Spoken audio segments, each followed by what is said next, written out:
Hey, this is Brent Jensen. You're listening to No Sleep Till Sudbury, the show where we talk about the music that makes your skin vibrate. And it is that time again, folks. Welcome to part one of the annual No Sleep Till Sudbury Christmas episode, live from the home of Rik Emmett. Once again, Rik, thank you so much for having me back. It's my pleasure, Brent. It's thrilled to be back here. We had a really good time doing this last year. Yeah, I look forward to it now. It's like this is part of the Christmas season starts in late October with the recording of the playlists. Yeah, it's fun. It is a lot of fun. Yeah. Now, once again, we're going to do this in two parts. Yeah. Okay. I want to thank you for the effort that you put into the preparation of the mammoth script that you received. Because oh no, that guy Emmett, and I know he goes on tangents, nothing but tangents. Oh my God. Yes. Well, we got two episodes. The second one might be a little skinny. We'll see how it works out. I think it'll be okay. Okay. Yeah, so we've got 7 songs. We're going to do 4 in part 1 and 3 in the second part. Okay. And the bonus this year is that you're going to be performing twice. We're lucky. Yeah. Well, let's see what happens, because there's no guarantees there. I've learned a new song for this. Oh, good. And I'm playing an old one. So but so we might have to do several takes. I might be saying, Brent, how's your editing skills? Well, as you say, we'll edit out all the clams. Yeah. All right, great. So, great attention to detail. I really appreciate that. So, in keeping with your attention to detail, you have prepared a playlist with some very specific themes in mind. Yes and no. I mean, sometimes you just make the list and then you go, what do they have in common after the fact? Yeah. And then you go, oh, a lot of these songs aren't about Christmas at all. They're just songs about, the weather, or, they're seasonal.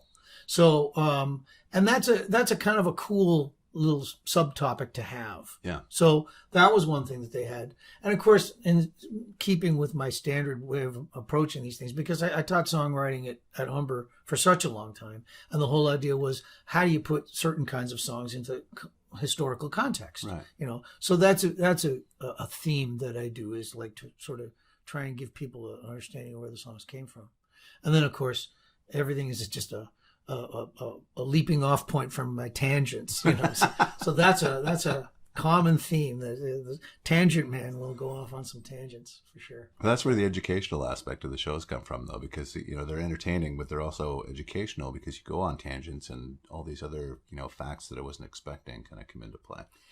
Yeah, the other thing too is that, like, especially because when I was teaching at Humber, and it's young people, and their culture it's such a digital universe now, and their culture is so sort of pervasive, and they don't really get that depth that, we used to take kind of for granted, that, here's a record. Well, it's got producers and it's got arrangers and it's got, important sidemen probably played on this, and who were those sidemen? Because they were, unknown, but they were, like, in my mind, heroic. They were doing amazing work. So I kind of like to, dig back and find that stuff. And, the internet exists now, so it's not so hard to, Google something in Wikipedia, and you go, okay, here's some facts and figures I can share with the people that are listening to the podcast.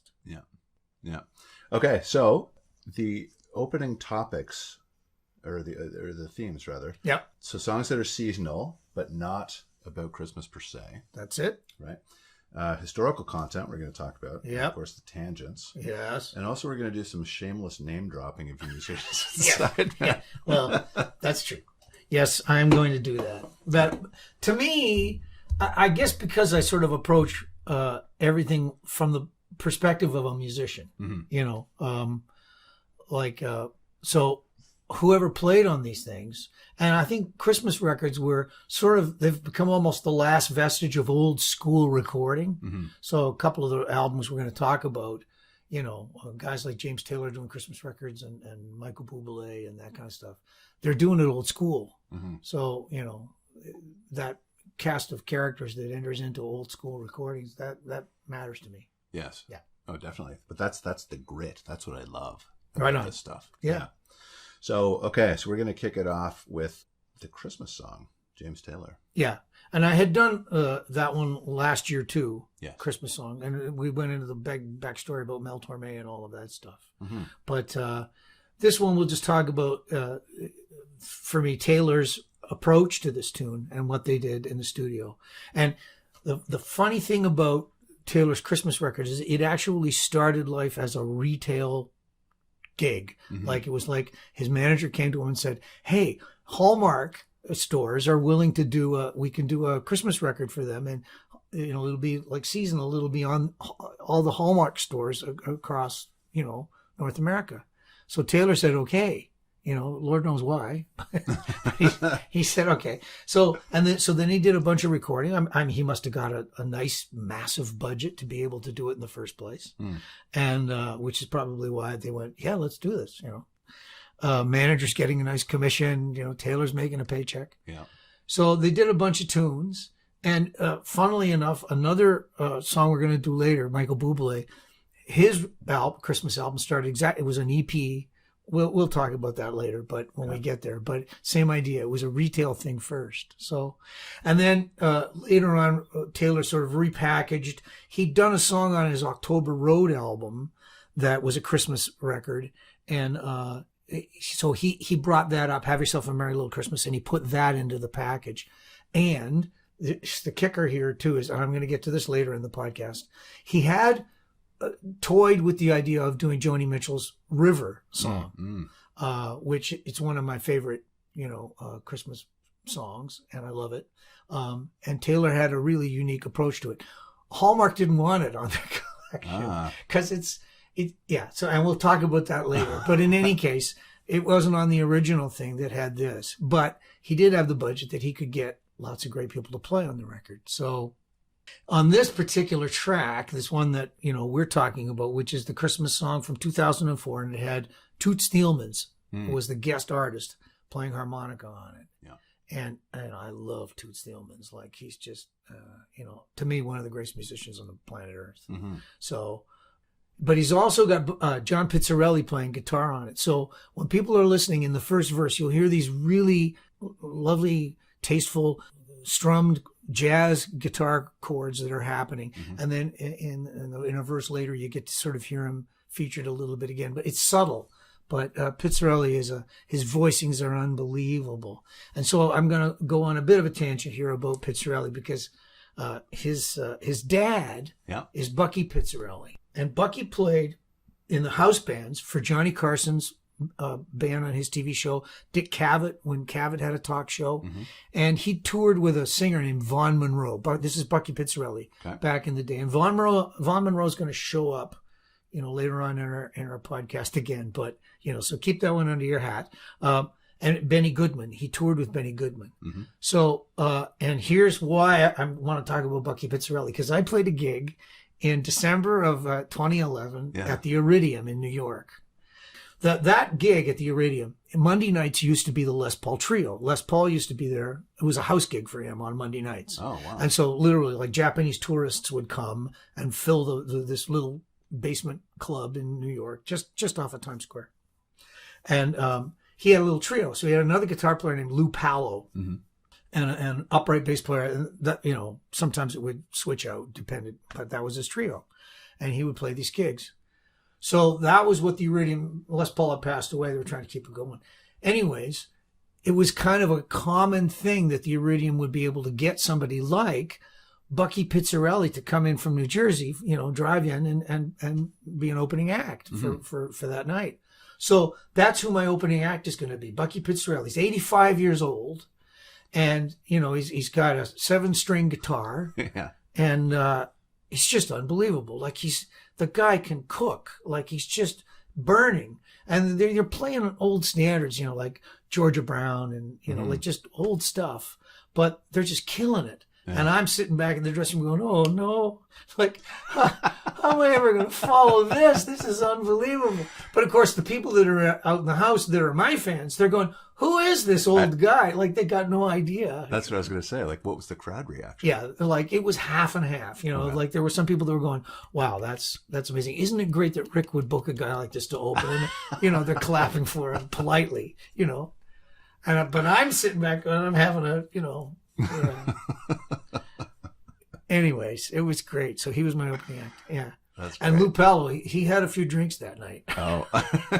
So it was all right. It was good. It was all good. So anyways, back to James Taylor. All right. Yeah.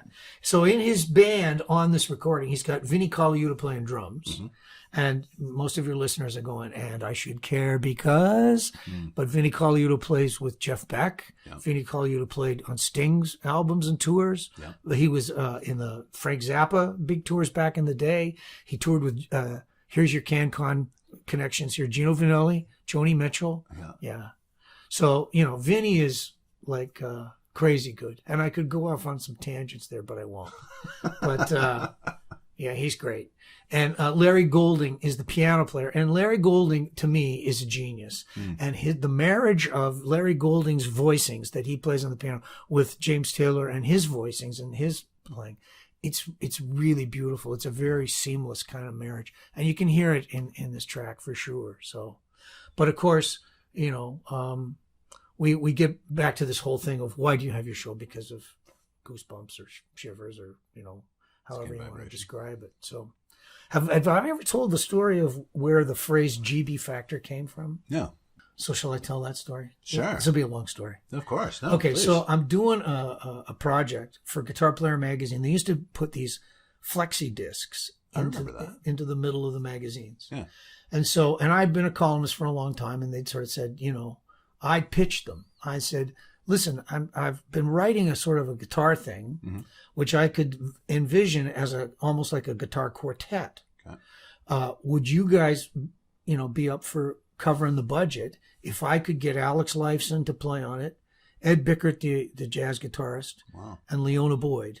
So this will be like, a heavy duty power quartet of Canadian guitarists. And Leona Boyd sat on their advisory board, and she'd won Classical Guitar of the Year a few times. And of course, Lifeson is Lifeson from Rush, But Ed Bickert, to me, was like one of the kings of Canadian jazz guitar for sure, but just guitar in general. He should have had a lot more recognition than he got. But I was thinking, hey, big for my britches. I'm thinking I'm going to be able to get Ed Bickert on the cover of Guitar Player magazine, where he deserves to be. So, part of that is me being cocky.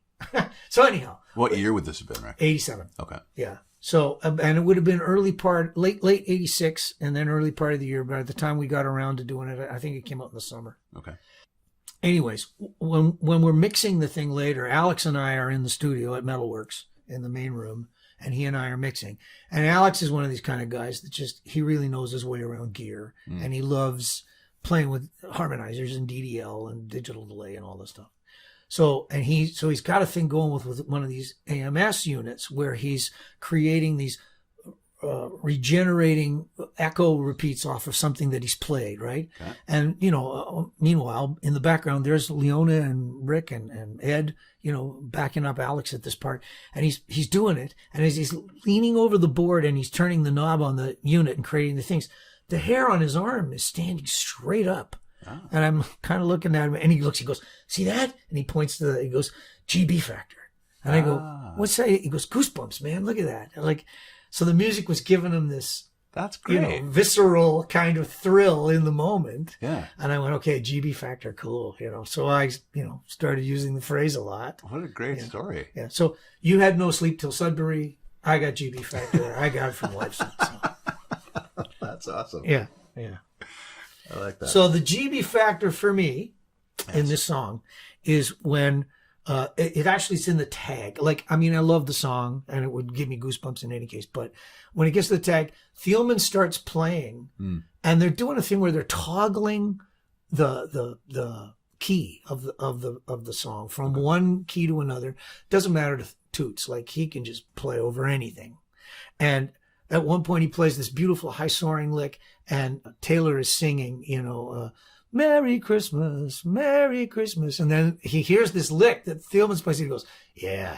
And I love when people, it's like in acting, when somebody breaks the fourth wall, personally, I like it. Yeah. And some people would say, oh no, you're never supposed to do that. But I go, I hate the rules. Who cares? Like, there's an accessibility involved. Yeah, and there's a long history to this particular thing on records, which I personally really dig. Mm-hmm. So I'm going to go off on another tangent here. Okay. Should I do it in this one, or should I save it for another song? Let's save it for another song. Okay. Well, I'm just going to mention this then. Okay. That there's a record that Tony Bennett did. Yep. With Stevie Wonder. Yes. And the reason I'm mentioning this as a tangent is because it's harmonica. Okay. And they get to the tag of that thing, and it was the solo, sorry. And so Stevie Wonder, live, Tony and Steve are doing this, take of Stevie's tune from Once in My Life. Okay. So they get into the thing, and Stevie's playing the harmonica solo. And he gets halfway through, and he goes, nah, nah, nah, nah. So he does a little quote of I Left My Heart.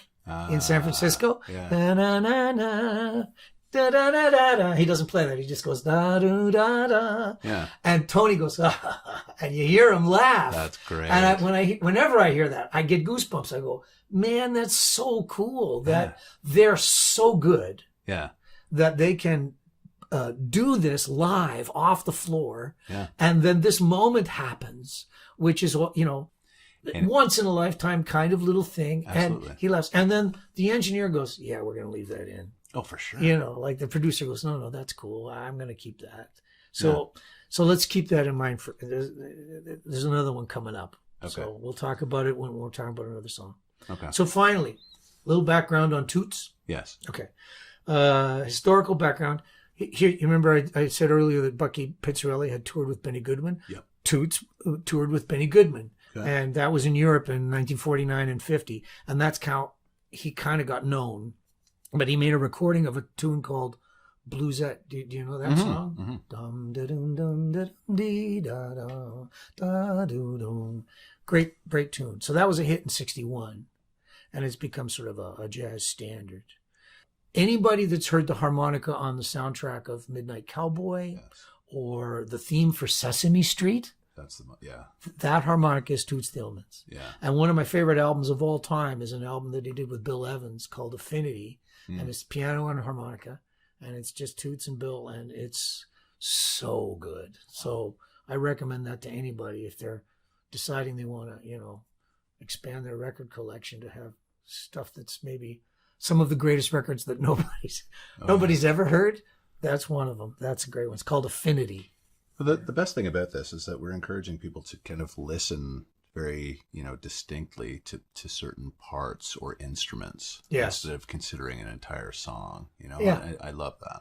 And I would say, probably 90% of the people that listen to a James Taylor song on the radio and it's it's Christmas song and they're going, oh yeah, and then maybe they go, I like this version of it better, or but they're not even picking up that there's this harmonica part on there that's being played by this guy who was a living legend, and who's just killing it. It's just so good. It's sublime, Yeah. Oh, yeah. And, people are just, going down the mall, doing their Christmas shopping, and they don't even notice. But, well, we talked about that last year too. Christmas songs are there. They're just in the air at this time of year, but people take them for granted almost. And they don't consider, they don't kind of think twice about what went into it, when they were written, like all the interesting facts and who contributed and why, and exactly. Great stories in this stuff. And so James Taylor is doing something that, to hire a sideman to play on a record is like, how can we make it better? We've got the budget to do it.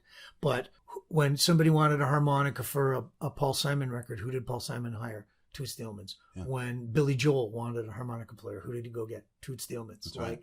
That he's the guy. There was another guy named Lou Adler. He was a famous harmonica player too. Yeah. But Toots was kind of like internationally, if you wanted that kind of chromatic harmonica where there's a little button on the side and you can play all the jazz notes in between. Wow. Yeah. So Toots was the guy. He was a guitar player too, wasn't he? He was. Yeah. And of course, so why do I love him? Probably. That's why. Because that prejudice enters into it for sure. Yes. So that's our tune. That's the first one. All right, great. So next we've got Let It Snow. Michael Bublé. Yeah. Yeah. And again, with the same sort of theme, it's a song that's about the weather. Mm-hmm. So it's not about Christmas necessarily at all. It's not about Jesus or any of the stuff, you know. It's the little baby Jesus. And it's not about any of that. It's just about the snow.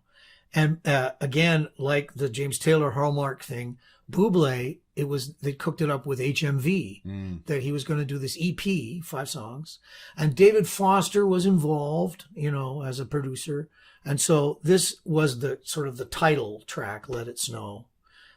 Let's start out by talking about the origin of the tune. Okay, Let It Snow. So the lyrics are written by Sammy Cahn, who's a very, very famous lyricist from back in the day. And the composer is Jules Stein. Mm-hmm. So Jules Stein and Sammy Cahn get together. And this is like the same story that I told about Mel Torme and, you know, Christmas song, Chestnuts Roasting, that's like right. Written in a beach house in Palm Springs in the middle of summer. Yeah. This was written in the summer heat of California in 1945, Let It Snow.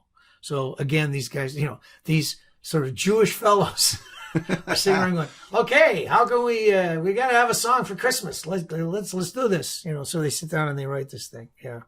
So, and of course it's not about Christmas or the holidays. It's just about snow. It's about the weather. It's very Canadian. Yeah. We, you know, last year we talked about the fact that Torme had done this.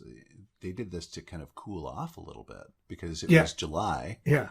And I think they're in California, so they're like, oh, you know, it's almost like a fantasy thing, right? They're writing about cold weather. Yes. And that's how these things formed. Yeah. Which is really funny. Yeah. So, and you know, I can't get around the fact that there's also this extremely practical sort of, you know, okay, look, we got to have a song and we got to give it to the publisher so the publisher can go and try and get people to record it for the Christmas, you know.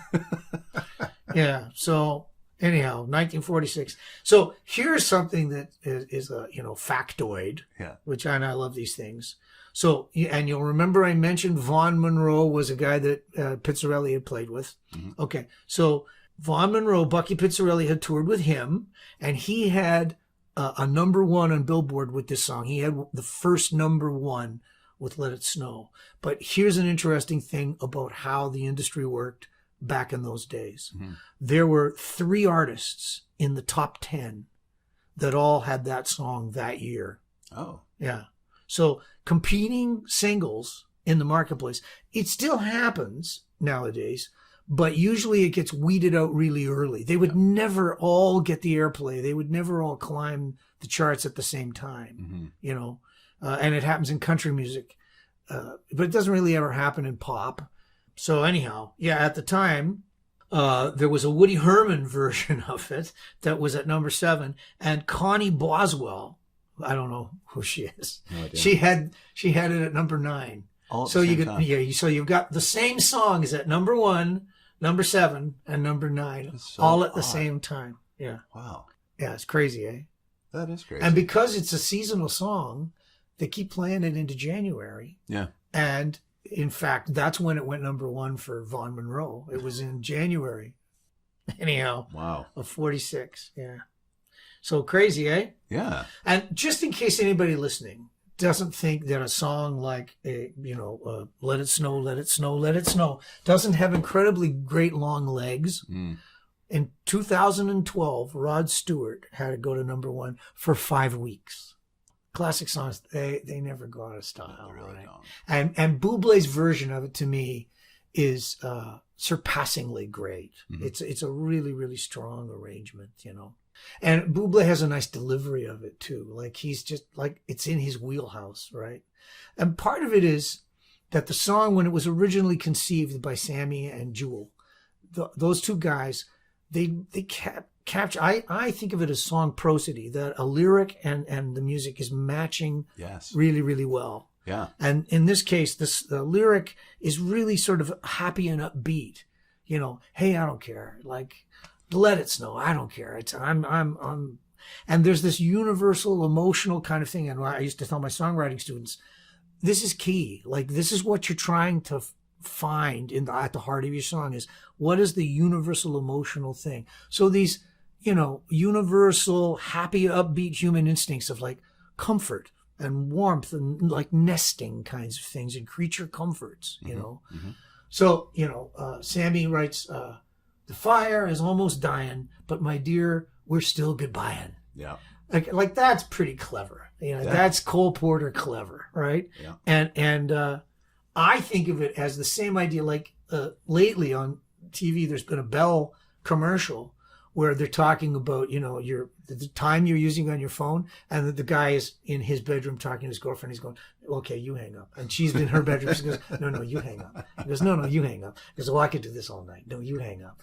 But that whole thing of, we're still goodbying, like that's a universal, emotional, human dynamic. Absolutely. And Sammy captures it in 2 phrases, and it's still relevant today, which is why these songs never go out of style. You hang up. No, you hang up. No, you hang up. Well, it's a touchstone, really. Yeah. Right? Yeah. Okay, so shall we talk just a little bit about? I haven't touched my guitar yet. I think I was going Let's get that going. Get my guitar going here. So you get a song like this, and a lot of it's based on old ragtime kinds of things. So it used to be common to have these kinds of cycles of chord changes that would happen in popular songs where they use dominant 7s. So like Sweet Georgia Brown would be something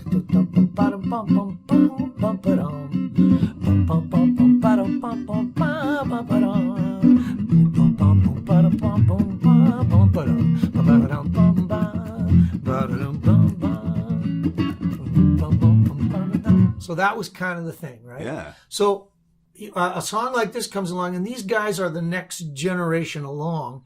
They remember this. It's what they cut their teeth on. And they start writing these tunes. And so it's like, right? Yeah. But now you're getting the hipness of, and there's a key change there. So you get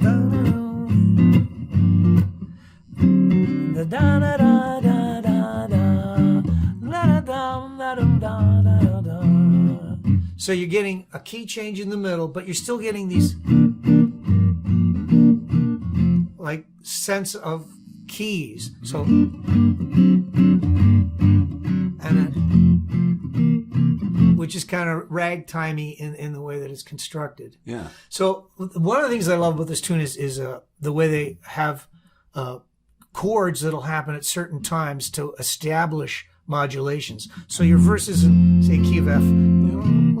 Let us know, let it snow, and then when we finally say goodnight. So you get this little G7 chord that takes it to the bridge. And the story I want to tell about this is a classic middle 8. Okay. And that's a phrase that the Beatles used to use when they would describe bridges of their songs. Yes. And they had no idea what it meant. They would just call everything a middle 8. But it was structurally it was 8 bars long. Yeah. But the Beatles didn't necessarily have it be 8 bars long, but they just always called it, the middle 8. And I used to tell songwriting students, this is where the song takes a vacation. Yes. It goes on a holiday. It goes off on a tangent for a while, which I love. and then it comes back, So this song is in the key of F. Da da da da da da. Let it snow, let it snow, let it snow. Yeah. And then it gets when we finally say goodnight. So it's now.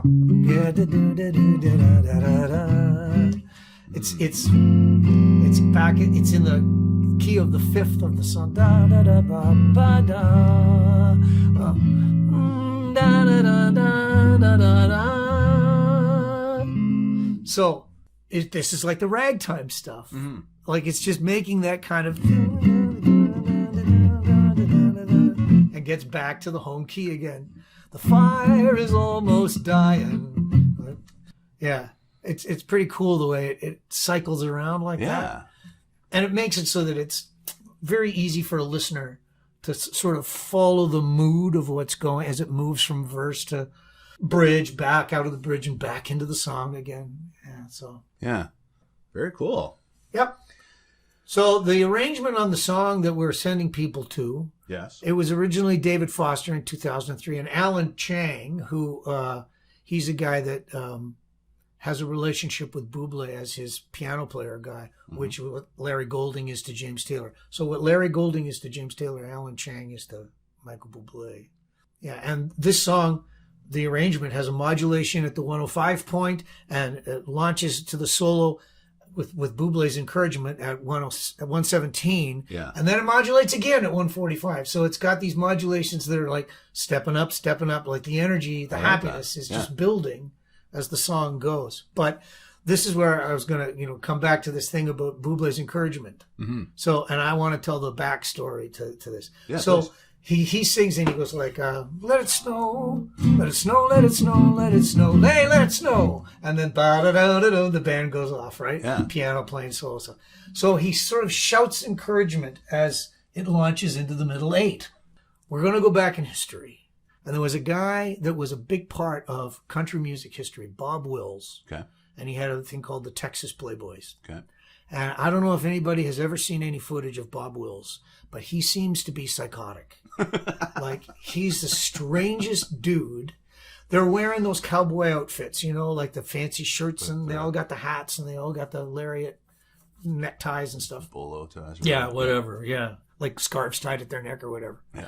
And they're all dressed the same. And Wills is often sort of wandering around the stage with a violin, but he's hardly ever playing because he's got like a cast of thousands, But he's one of these guys that's like got a frozen smile on his face, and he's just looking at the audience. And sometimes his eyes widen, like it's like this scary looking.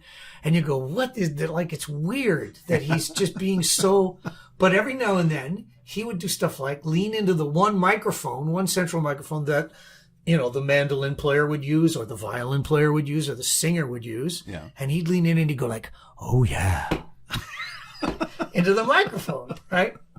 Because he was the band leader, and this is what he would do live on gigs. So when they started doing recording dates, Bob Wills, they'd be doing something, and then at a certain point, Wills would lean in and go, that's right. Or, okay. Like bizarre. Somebody would play a lick and he'd go, you betcha. So one of the first times they're doing a take, when his band's in recording, the engineer goes, they finish the take. Yeah. How was it? The engineer comes on the talkback and goes, it was fantastic, but Bob, don't lean into the mic and say those things. It's like you're breaking the fourth wall. Don't do that. You're disrespecting the recording of the music. And Wills goes, no, you don't understand. This is my band. This is my thing. Right. And this is what I do. This is I lean into the mic and go, yeah. Like it's what I do. And where did Wills get this from? Yeah. Wills grew up in an environment in sort of South Texas where there were a lot of black churches where people would go and they would have those kinds of moments where the preacher would say something and everybody would be going, yeah, Jesus, you betcha, reacting. Or somebody singing a spiritual song and people are going, found the Lord, And so that was Wills. So Wills, whenever the music, and this ties directly to your, No Sleep Till Sudbury, goosebump factor, things that give you the chills. Yeah. Whenever Wills got the chills, he'd just go, that's right. He'd just lean into the mic and he'd do this, right? Because he was the band leader. I'm allowed. It's my band. It's my record date. I'm going to do it. That's hilarious. So that's where it started. And, decades later, Michael Bublé's going, yeah, let it snow. And then the band launches into the thing. So I love stuff like that. That's funny. Yeah. Here's a little side issue about Bob Wills, too. Okay. This is, purely for the edification of your listeners. I bet they think that Deep Purple was the guys that wrote the song Smoke on the Water and that they coined the phrase because of some idiot with a flare gun shooting it off in a building in Switzerland and setting fire to the roof. Not so. Bob Wills had a hit with this in the 40s. And it was a patriotic song about the Second World War. And he didn't even actually have the first hit with it. A guy named Red Foley had the first hit in 1944. Wow. And in 1945, Bob Wills did a version of it. And the chorus was like, on the land and on the sea, there'll be smoke on the water. And it was like, we're going to go and get those guys, and they're going to be sorry they ever picked on us. So he had the original Smoke on the Water. That is Bob Wills, funny. the psychotic band leader. I want to see this footage. There was recently on TV, Ken Burns did a thing about the history of country music. Okay. You know, he gave it the same treatment that he'd given baseball and jazz, and so he did one on country. And he had a lot of footage in there of you know, scary stuff. Will's like making googly eyes, like, oh, geez, he's a little bit freaky. That's odd. Yeah. Anyways. All right. So now we've got number 3, and it's Jingle Bells. Yeah. Tuck Andrus. You talked a little bit about him last year. Did I? Which song did I use? He popped up in a tangent, I believe. Oh, okay. Yeah. Okay, good. So we didn't actually play one of his songs. No. Okay, because this is a song that begrudgingly ends up on the Emmett playlist around my house. Because, you know, my wife, she's not keen on jazz guitar, you know, instrumentals, solo instrumentals. That's what it was, Rick, because he came out with a record, I believe, that you try to play, and the rest of the Emmett Broods is, that's boring. We're not doing that. Yeah, exactly. But every now and then they go. Like my daughter, Ashley, she came by last year, and she plugged her iPhone into our system, so it was her playlist. And one of the Tuck Andrus tunes came up, and I went, "Oh, honey!" And she goes, "That's just for you, Dad. You know, that one's on there nice. Just for you." Yeah. Tuck Andrus is a guy that he's from California, San Francisco area, and he was a guy that had a gig playing in, like, you know, I'm not sure which classy hotel it was, but he had a lounge gig, and he would play solo. But he was one of these really conscientious guys that would go home and then work all day long figuring out these incredible arrangements. Like, it's Christmas time, so he's got to play Christmas stuff. She goes, okay, but I'm going to learn how to play these things. Amazing, you know. And he could play that style of, like, Chet Atkins kind of playing. So it's like a... So you got a bass and chords, and he's going...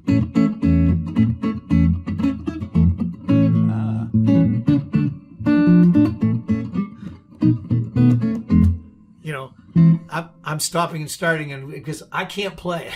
Wow. Like, I can't do it. Yeah. But so he's got bass going, and he's got chords, but he does stuff like this.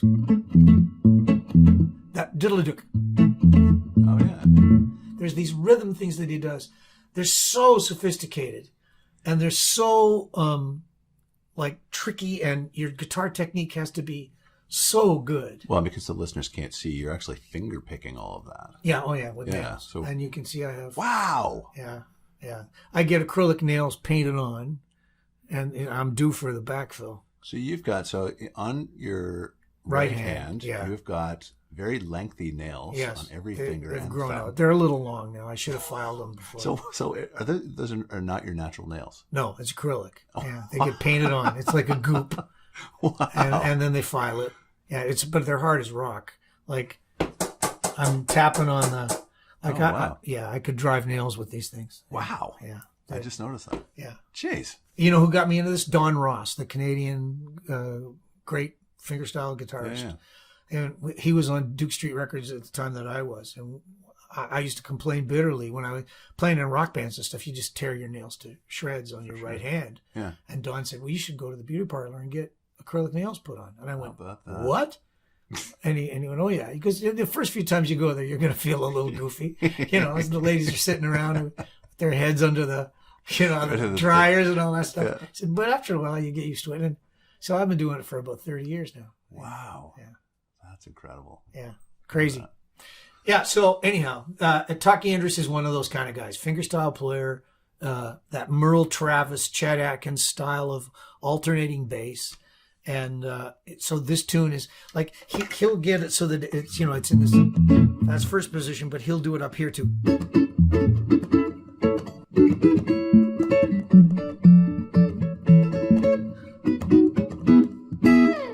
So wow. he does it all over the neck.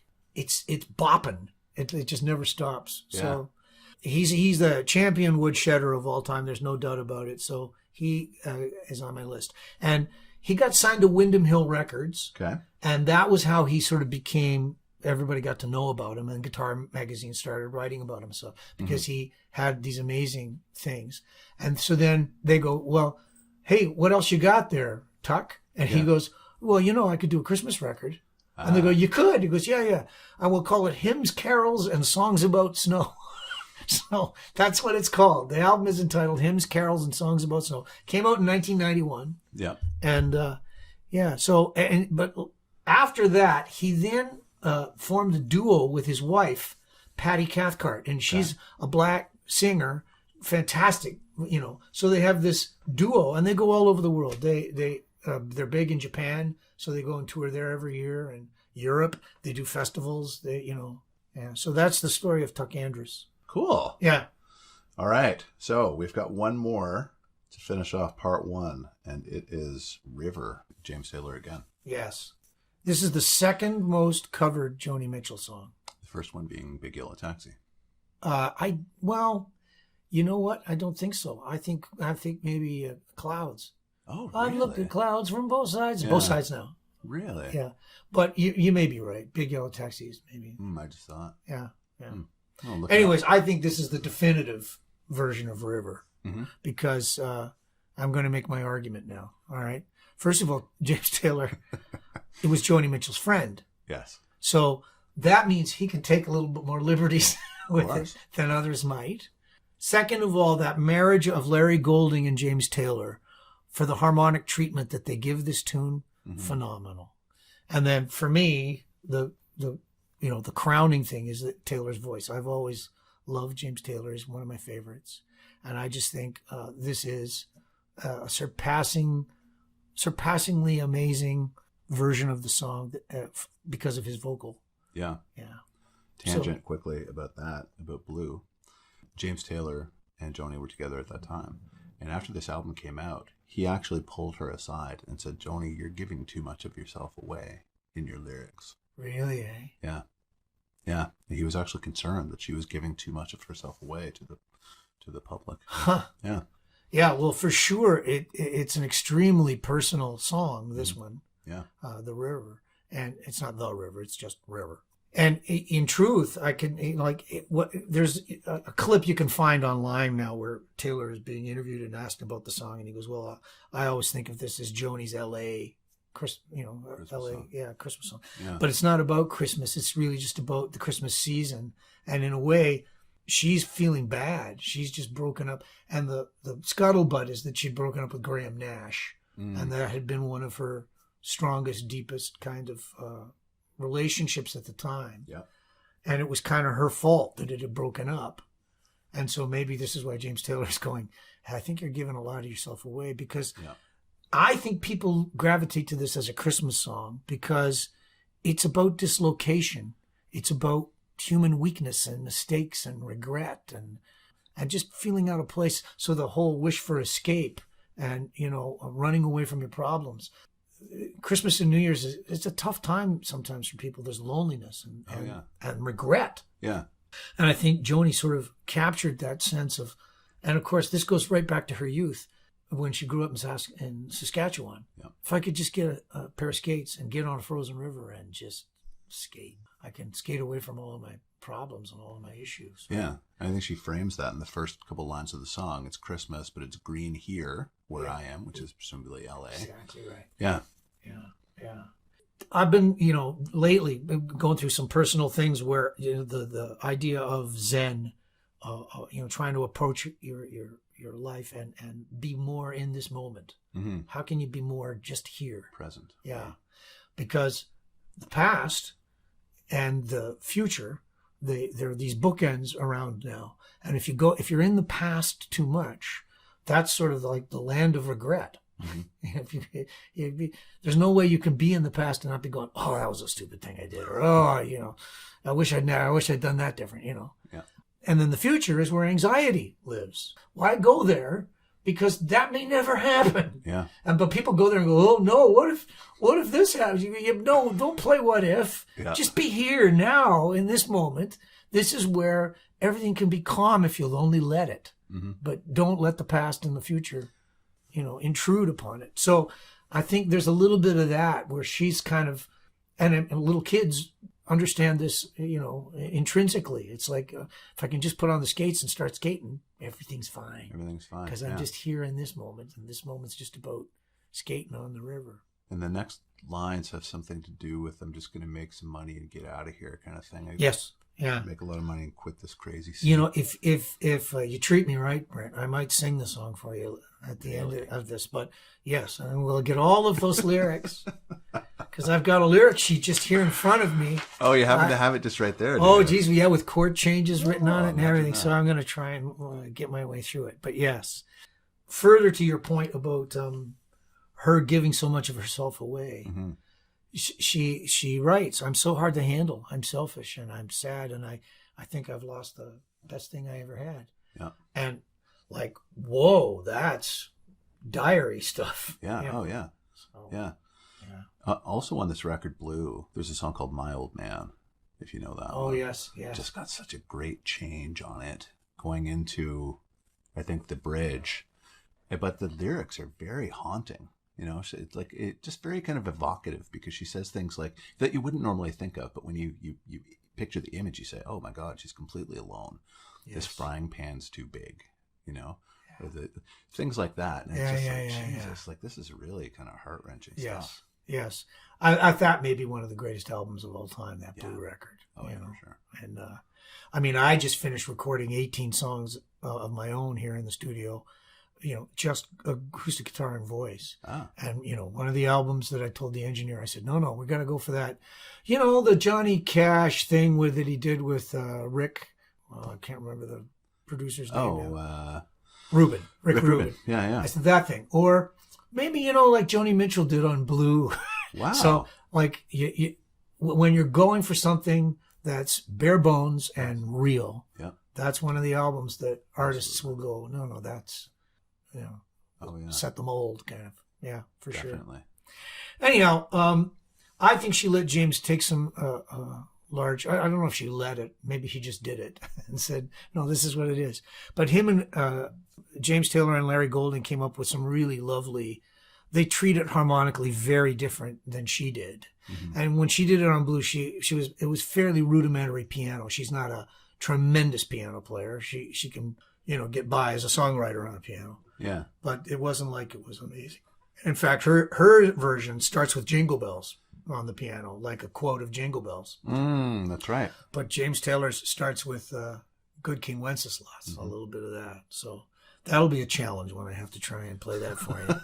And there's a whole backstory to that, too. But they do really cool things. Like it starts with King Wenceslas, and then at the end, when Taylor is just playing this floating kind of chord, Larry Golding quotes Good King Wenceslas in open parallel fourths, just a little da da da dee da da, like it's just there in the background, kind of floating, almost like church bells, you know. And it's just such a cool musical thing. I love that stuff. Those little winks. Oh man, yeah. Anyways, the fact that the chords are they're often polychords, a chord stuck on top of another chord. Okay. When Joni plays guitar, she does a lot of that because she puts it in a tuning and she just figures something out. And if it sounds good to her, she just goes with it. She's often like the who was the girl in Friends when she was learning how to play guitar? Phoebe was that the character? Yeah. And she goes, I call this one the cat, you know, or whatever. Right.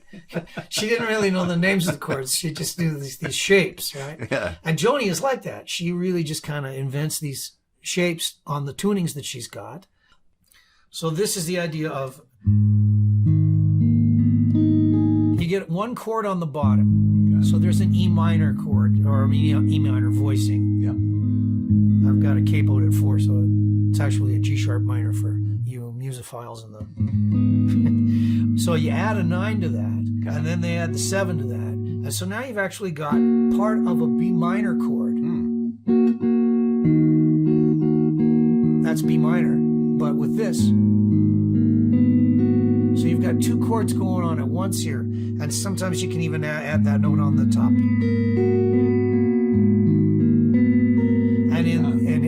And in the river that Taylor does, he adds that note, which is an 11 on the E minor voicing. But it's, I mean, what an evocative chord. It's one of my favorites. You know, I can get goosebumps just from listening to that chord. Anyhow, so haunting. That would have been something that Joni would have gone, oh, that's great. Yeah. Oh, I'm glad you did that. Oh, that's really good. All right. So one more thing I want to point out. When James Taylor sings this, classic James Taylor thing, you know the way in conversation you might say, oh, that's a hand. That's a guitar. Mm-hmm. But he goes, that's a, because that's a guitar. That's a, he wants the long vowel. Okay. So like shower the people is shower the people you love. Show them the way that you, it's because he wants the long vowel. And so he does that in this song too. Interesting. And I'll try and throw a little of that in when I'm doing my version. Okay. So are we getting towards that now, or I'm going to perform to We are. call this to a conclusion here? Yes. So we can finish with that. Part 1. If you will indulge us, playing River, James Taylor version. That's perfect, actually. I'll try not to, yeah? Yeah. Guitar level's good? Yeah. Okay, so I'll see if I can get through this. This will be funny if I can do it. Okay. So it starts with Good King Wenceslas. Okay.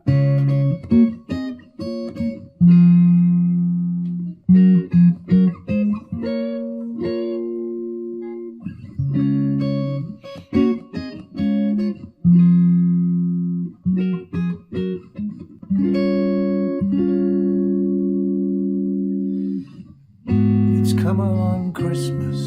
They're cutting down trees.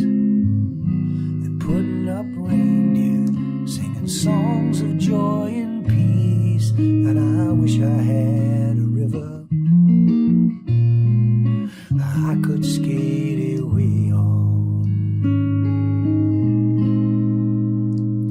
Yeah, but it don't snow here, and it stays pretty green. I'm gonna make a lot of money and maybe split this crazy scene. I wish I had a river that I could skate away on. Oh, I wish I had a river so wide I would teach my feet to fly away. I wish I had a river and I could skate away on. But I'm so hard to handle. I'm selfish and I'm sad, and I think I lost the only best baby that I ever had. Oh, I wish I had a river that I could skate away on. She tried hard to help me, tried to put me at ease. She loved me so naughty, made me weak in my knees. Yeah, I wish I had a river that I could skate away on. Yeah, I wish I had a river so wide I could teach my feet to fly away. Yeah, I wish I had a river that I could skate away on. Well, I made my baby cry, and I made my baby say goodbye. And I wish I had a river that I could skate away on.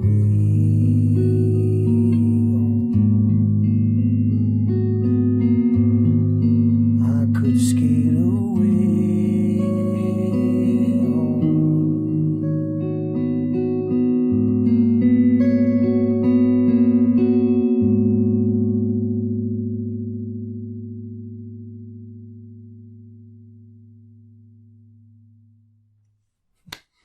Well done.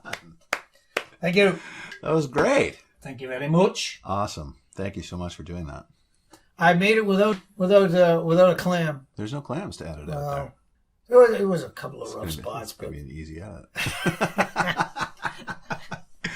at least I don't have to try and play it again. Shall we take a little break? Let's take a little break. A cup of tea? We'll come back down and do part 2. Yeah. All right. Great. All right. This has been No Sleep Till Sudbury with Brent Jensen and my very special guest, Mr. Rik Emmett, live from his home studio. Part 2 will be next week. Until next time, folks, take it again. Brent Jensen is the best-selling author of No Sleep Till Sudbury, Leftover People, and All My Favorite People Are Broken. All titles available in stores and on Amazon worldwide.